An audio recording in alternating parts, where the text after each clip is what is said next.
जादुई छाता एक नई लड़की, जिसका नाम रिया था, को सौंपने के बाद गोलू अब एक साधारण जिंदगी जी रहा था। वह खुश था कि उसने जादू को आगे बढ़ाया। एक शाम जब गोलू अपने कमरे में बैठा था, तो उसे अपने पुराने छाते की हल्की सी टिंकल की आवाज सुनाई दी।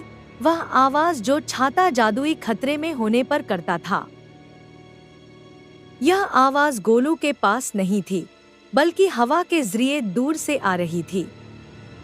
गोलू समझ गया कि रिया संकट में है। वह तुरंत उस पार्क की ओर भागा जहां उसने रिया को छाता दिया था। वहां पहुंचकर गोलू ने देखा कि रिया उदास खड़ी है और छाता जमीन पर पड़ा है। छाते की पीली और नीली धारियां फीकी पड़ गई थी। रिया ने रोते हुए कहा, मैंने कोशिश की। मैंने अपने टूटे हुए हेलीकॉप्टर को ठीक करने की कोशिश की, लेकिन यह काम नहीं कर रहा है। छाता जादुई नहीं है। गोलू ने धीरे से रिया को समझाया, छाता सिर्फ एक रास्ता है रिया। जादू उसमें नहीं, तुम्हारे अंदर है। क्या तुमने अपनी यात्रा शुरू की?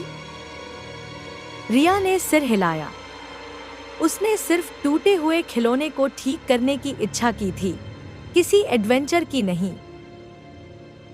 गोलू मुस्कुराया और उसे पीछे देखने को कहा। रिया ने पीछे देखा, जहां पास की बेंच पर एक अंधा बूढ़ा कुत्ता बैठा था, जो अपनी रस्सी खो चुका था।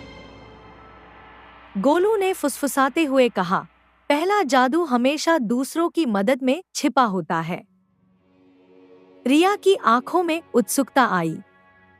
उसने जमीन से छाता उठाया, कसकर पकड़ा और कुत्ते की खोई हुई रस्सी खोजने की इच्छा की। जैसे ही उसने इच्छा की, छाते से एक तेज रोशनी निकली और वह रिया को तेजी से जंगल की ओर ले गया। गोलू ने हंसते हुए देखा। छाते की धारियां फिर से चमकने लगी थी। रिया अब छाते की असली शक्ति को समझ गई थी।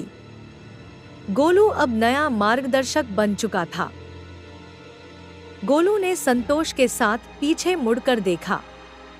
उसका काम खत्म नहीं हुआ था, बस उसकी भूमिका बदल गई थी।